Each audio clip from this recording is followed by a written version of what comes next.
1784 में Pitt's India act में जो गवर्नर जनरल था उसके पास एडमिनिस्ट्रेटिव और जुडिशियल दोनों ही पावर को मिलाकर पोस्ट बनाकर जो है भेजा गया, और वो व्यक्ति था लॉर्ड कॉर्नवालिस। तो भारत में जुडिशियल और एडमिनिस्ट्रेटिव पावर के साथ आने वाला गवर्नर जनरल का नाम क्या था? लॉर्ड कॉर्नवालिस था। ऐसा करके क्वेश्चन बहुत सारा एग्जाम में पूछा गया। लॉर्ड कॉर्नवालिस अपने आप में ही चमत्कारी व्यक्ति था। इसने बहुत सारे ऐसे काम किए जो कि उस समय के भारत के रिमार्केबल सर्विसेज में जानते हैं। उसने भारत में सिविल सर्विसेज की शुरुआत की, जिसको हम नागरिक सेवा क्षेत्र कहते हैं। सिविल सर्विसेज का मतलब होता है इंडियन सिविल सर्विसेज या नौकरी करने वाला नहीं, सेवा के क्षेत्र में प्रयास जो कर सकते थे।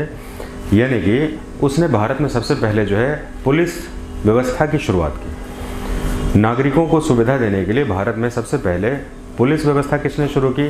Lord Cornwallis. लॉर्ड कॉर्नवालिस ने भारत में देखा कि हम जो लगान लेते हैं, टैक्स लेते हैं, इससे भारतीय जो है कभी इनके पास अकाल आ जाता है, कभी इनके पास फ्लड आ जाता है, बाढ़ आ जाती है, तो टैक्स हमें रेगुलर नहीं मिल पाता।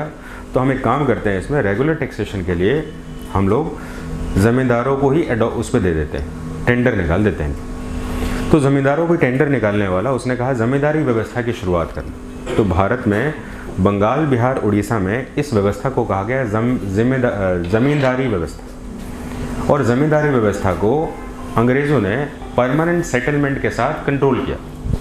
इस शब्द का यूज़ किया, परमानेंट सेटलमेंट। ये परमानेंट सेटलमेंट क्या था इसमें? क्योंकि हर साल उनको जो लगान लेना पड़ता था उसमें डिफरेंसेस आ रहे थे। एक साल बाढ़ आ गया, एक साल सूखा हो गया, एक साल कुछ और हो गया इसमें। तो जो डिफरेंसेस आ रहे थे, अंग्रेज़ों ने सोचा कि कौन माथापच्ची करेगा इन लोगों के साथ। कोई ज़मींदार जो ज़्यादा टैक्स दे सकता है बोली लगा दे, और जो भी बोली लगाएगा हम उसको ज़मींदारी दे देते हैं। अब ये ज़मींदार उस गांव और क्षेत्र के ना होकर बाहर के आने लगे और वो भारतीय किसानों के ऊपर शोषण करने लगे। एक तरह से अंग्रेज़ों ने यहाँ पर एक दोहरी व्यवस्था स्टार्ट कर दी। भारतीयों के द्वारा ही भारत पर अत्याचार करवाए। अंग्रेज़ों को गलत नहीं कह रहा कोई, वो भारतीय ज़मींदारों को गलत कह रहा है। और भारत में कितने सारे आंदोलन ज़मींदारों के खिलाफ। भारत में तो कुछ ऐसे आंदोलन थे कि ज़मींदारों के सर काट कर जो है घरों पर टांग दिए जाते थे कि आप हमसे टैक्स लेंगे तो इसका ये परिणाम होगा। अंग्रेज़ों का विद्रोह तो बहुत बाद में हुआ। स्टार्टिंग में ज़मींदार और भारतीय शासक, छोटे शासक समझते थे कि अंग्रेज़ हमें तंग नहीं करेंगे, वो हमसे टैक्स लेते हैं और जाहिर सी बात है कि हम टैक्स देते रहेंगे तो हमें तंग नहीं करेंगे। लेकिन उन्हें नहीं पता था कि एक समय आएगा कि टैक्स की सीमा जो है कम होने के कारण उनको रिप्लेस करके पूरा अंग्रेज़ अपने पास कंट्रोल ले लेंगे। और भारत में इन छोटी रियासतों ने फिर आंदोलन करना स्टार्ट किया 1857 के करीब। हालांकि इससे पहले अगर आंदोलन करते तो भारतीय किसान और शासकों का साथ मिलता, लेकिन बाद तक ये सिर्फ उच्च वर्ग और ज़मींदारों तक ही सीमित हो गए, क्योंकि इनके ऊपर तो अत्याचार करने वाले भारतीय ज़मींदार ही रह गए। हम बात कर रहे हैं कॉर्नवालिस की, और सबसे पहला एक्सपेरिमेंट हुआ 1793 में, जिसका नाम था परमानेंट सेटलमेंट। परमानेंट सेटलमेंट के अंदर एक स्थायी रूप से टैक्स देना पड़ता था और उस समय एक सफल व्यवस्था के रूप में जानी जाती है।